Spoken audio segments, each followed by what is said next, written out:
This episode of the Healthy Project podcast is sponsored by Iowa Immunizes.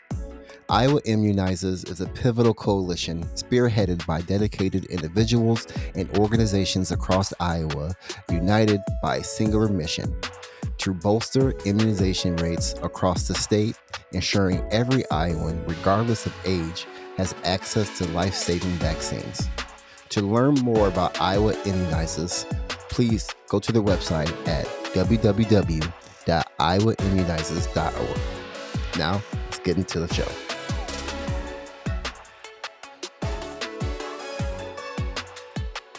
Hello, everybody. Thank you for listening to the Healthy Project podcast. I am your host, Corey Dion Lewis. Today, I have no stranger to the Healthy Project podcast, someone that I've just been admiring all the work he's been doing in this area.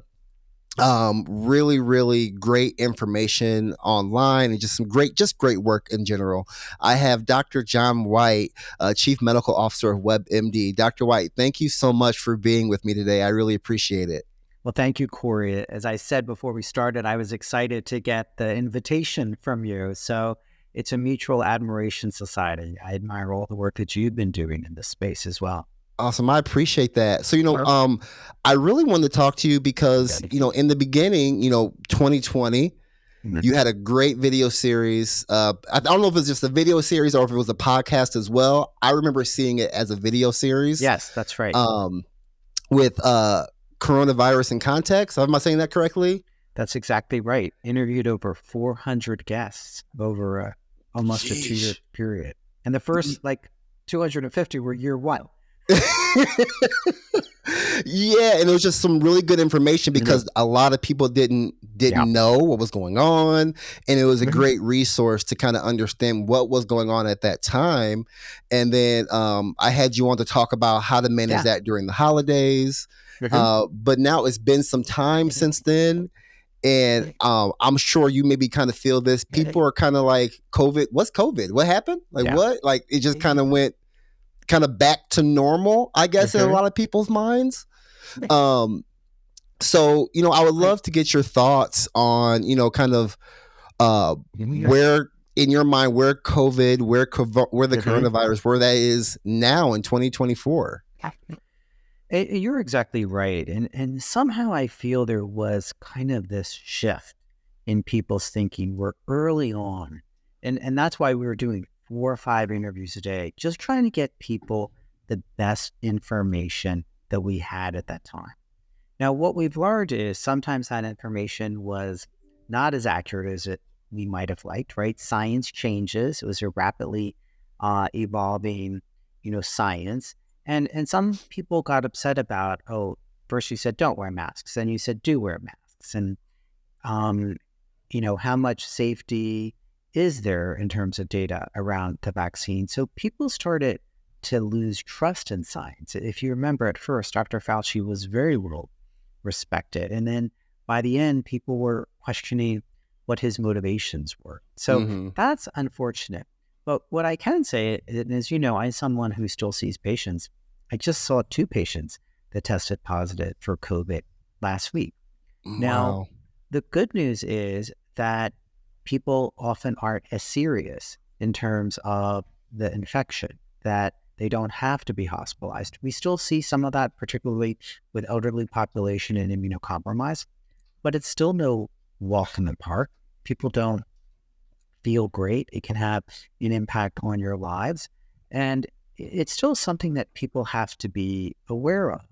And I think we're recognizing the change. The CDC revised their guidelines about the quarantine period, because we do kind of have this baseline immunity now in the community, which people have to remember we did not have 4 years ago. Right. We didn't. And people were dying. Sometimes people forget about that. The number of deaths that we were seeing on a daily basis was frightening. And, many of the steps that we took then really helped alleviate the burden in terms of the number of people that had to come to the ER and be treated. Yeah, time, you almost forget, you forget how it was. And like you said, you're still seeing people, Right. that are being affected by this. Are there any other, significant changes or updates around COVID-19 that the public should be aware of? I've heard people say it's like COVID time. That seems like 1 year seems like it was 4 years I know. ago. But, I think the biggest changes are around the timing of quarantine after you get infected and when you start to feel better. Remember, the new guidelines are for those that are symptom-free and fever-free, or at least symptoms are improving, and you're not on fever-lowering medications. Um, but the other recognition is the impact of long COVID on people's health. That's not something that we knew about early on, and there's still people suffering from that. It's still the impact on immunocompromised individuals. But, I would argue it's been a success story in terms of science responding to the emergency and the public Mm, health. Officials really stepping up to the plate and being heroes, and how doctors, remember, it does seem so long ago, doctors and nurses went in to the hospital every day at a yeah. time when we didn't have vaccine, we didn't have Paxlovid, we didn't have treatments, we didn't have masks, and that in the quantity that we needed in terms of, protective devices. So there's many aspects to celebrate from what we've learned from COVID, but people should still be aware of it, not scared, but Right. be aware. Right. How has your approach changed to the treatment, around COVID-19? I find there is good dialogue with patients. So, early on, there was a small subset of population that you really had to convince to get vaccinated. But in general, they didn't typically come to the doctor's office to talk about things if they didn't want to get vaccinated. And if they were already having, COVID, they're not going to get vaccinated at that time. I think now what we've seen is in terms of, the recent COVID vaccine and previously the boosters, there's not as much uptake. People are not as concerned about it. They're not sure about continuing to get, more and more shots. And it's really a discussion with patients that I welcome of what's the risk and benefit for them. And that's a great opportunity to talk about your personal risk. But then when it talks to respiratory viruses, it's great to talk about like who's around you. Do you take Mm, care of young children? A lot of people live with elderly parents. Who are the people around you that you still have to be mindful of in terms of your decisions could impact someone else.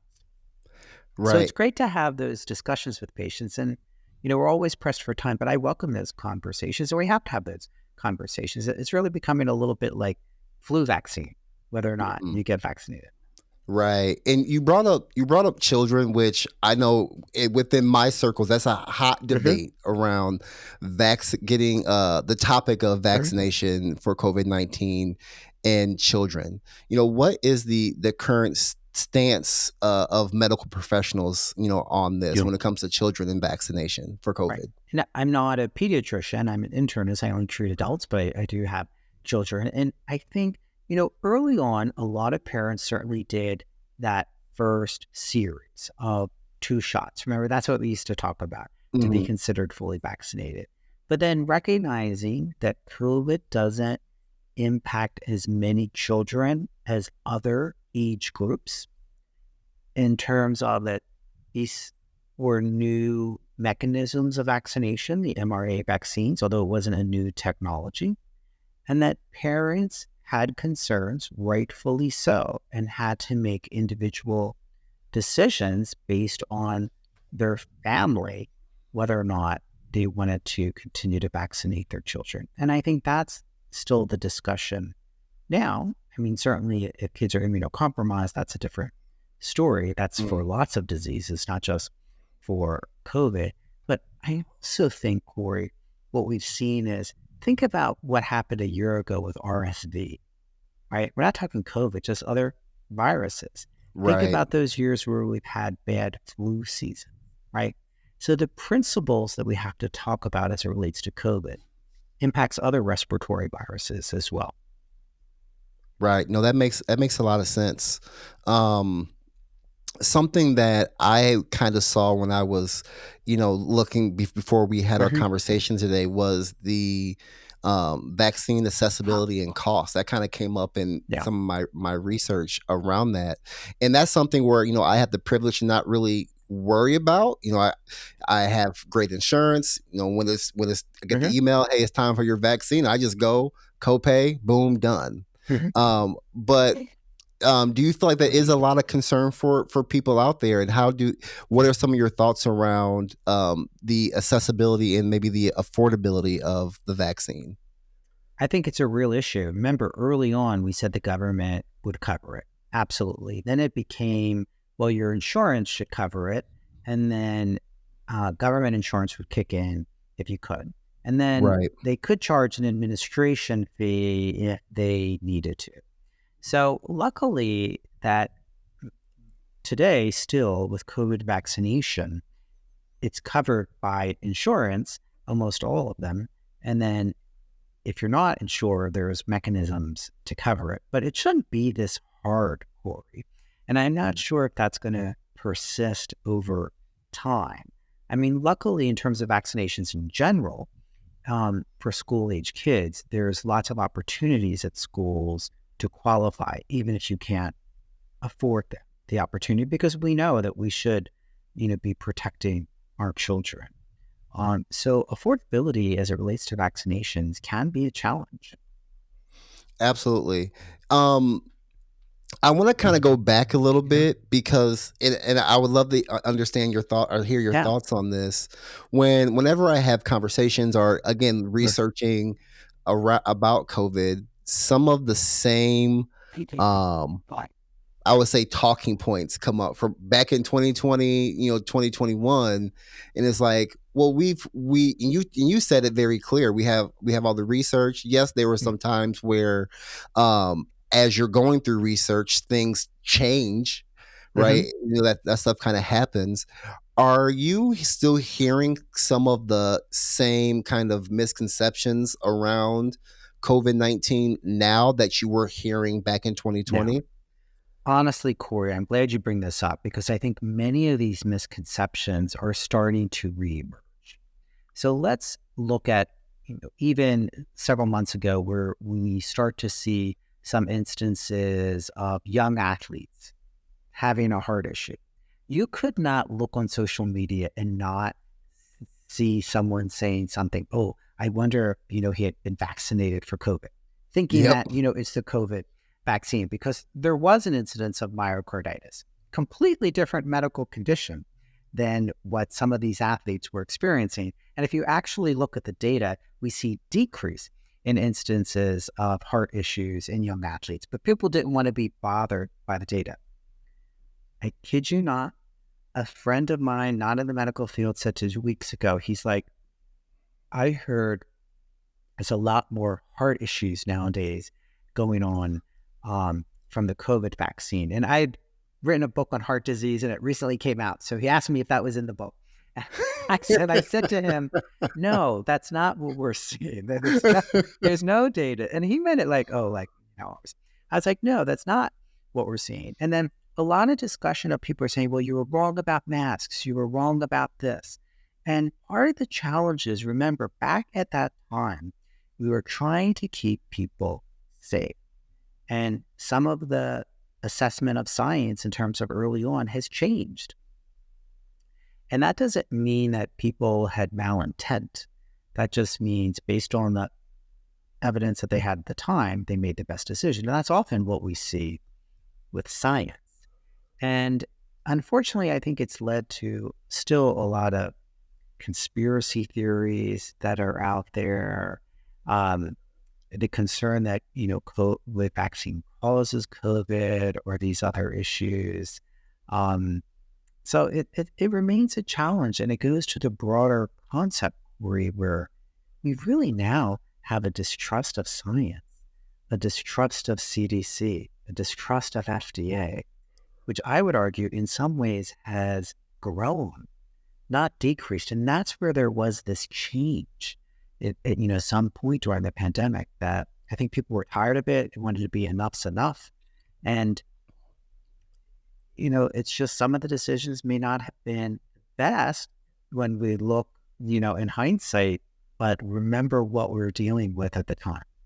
Right. And I feel like too, and this is just my own personal Mhm. opinion, but there have been so many things that were done right. But unfortunately, those aren't the things that Right. we see on social media. And the way they're communicated.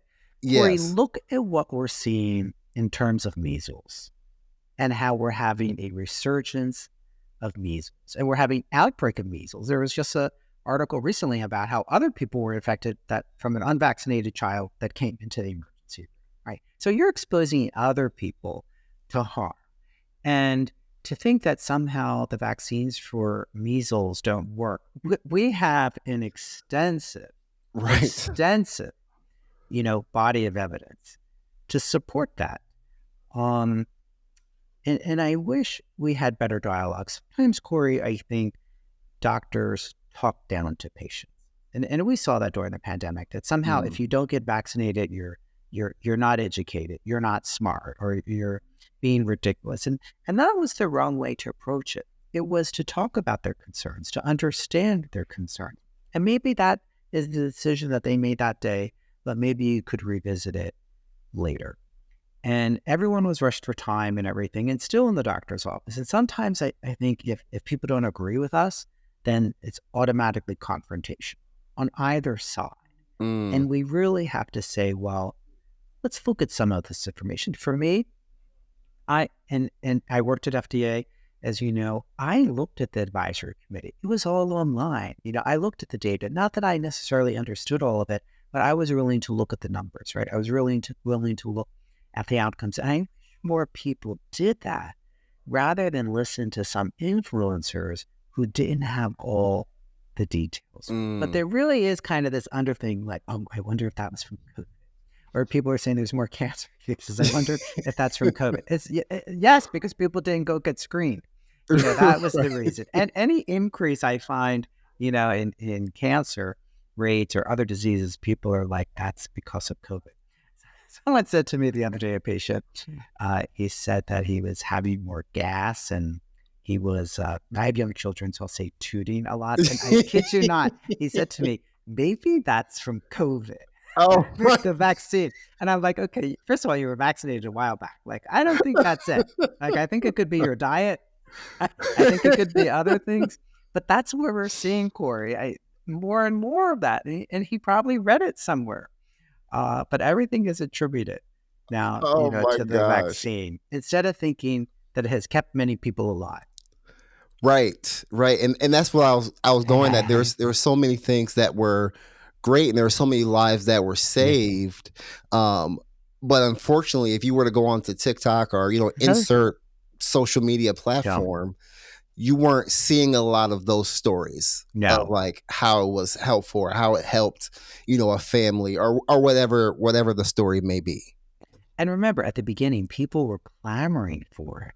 Remember, first we only did, healthcare officials, and there were stories about people impersonating healthcare officials to get vaccinated, and people had to wait in long lines.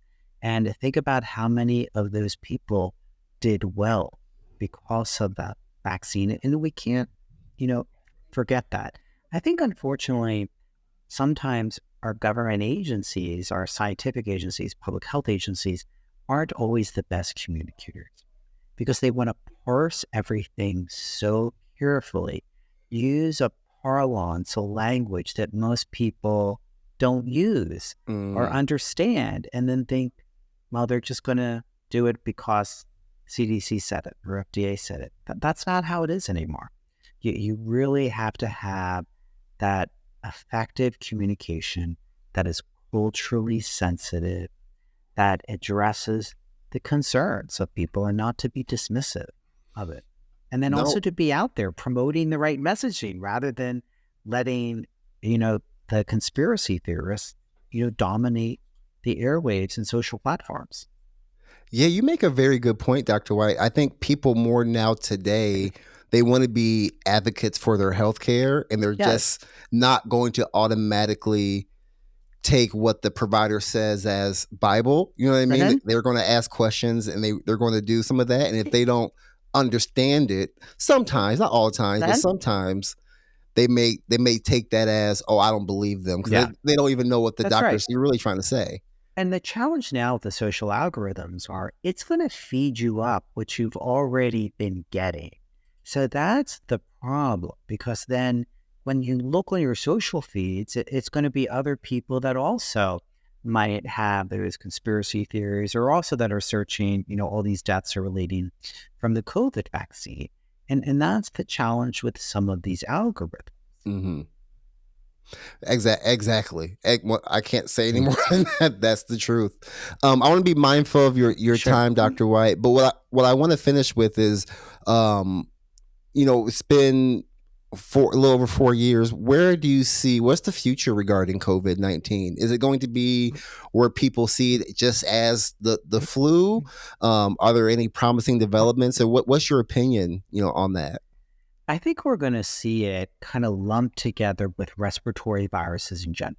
And I think that's what we see with the current recommendations about quarantine.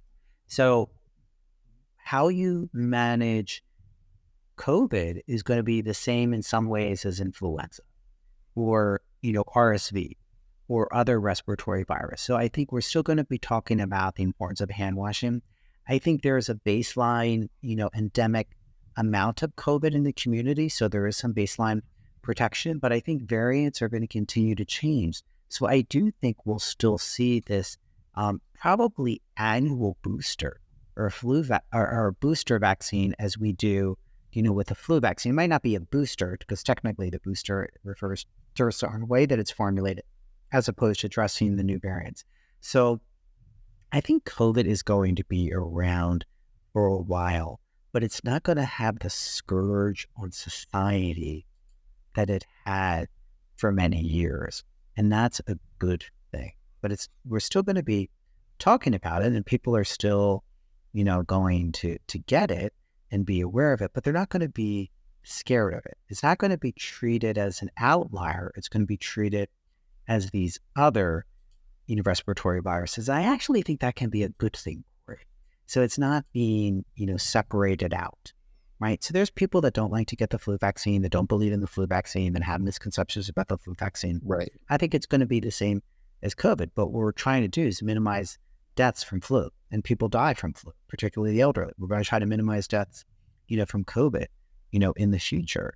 And I think the issue will be, how do we continue to get effective therapies? There's plus and minus on Paxlovid as it relates to rebound.